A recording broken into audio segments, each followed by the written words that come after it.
আমি তাড়াহুড়ো করে খেতে পারি না বাক্যটিকে বাংলা থেকে ইংরেজিতে রূপান্তর করব। প্রথমে একটি বাক্যের সাধারণ নিয়ম অনুসারে বাক্যের সাবজেক্টটি লিখব।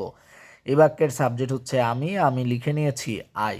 এরপর ভার্ব লিখব। এই বাক্যটির মধ্যে ভার্ব হচ্ছে এই যে খাওয়া, এটি হচ্ছে ভার্ব। এখানে খেতে লেখা রয়েছে, অর্থাৎ এই ভার্বটি লিখব। তবে ভার্বের আগে যেহেতু বাক্যের মধ্যে মডাল অক্সিলারি ভার্ব রয়েছে, এই যে পারি, আবার সাথে একটি নাবোধক শব্দ রয়েছে, সেটি আগে লিখে নিতে হবে, ক্যান, আর সাথে নাবোধক শব্দের জন্য নট, আই ক্যান নট। এবার ভার্বটি লিখে নিব ইট।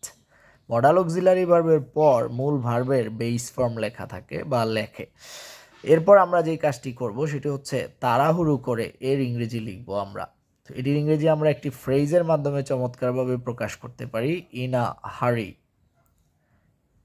ইন আ হারি মানে হচ্ছে তাড়াহুড়ো করে বা তাড়াতাড়ি করে। আশা করছি সবাই বুঝতে পেরেছেন।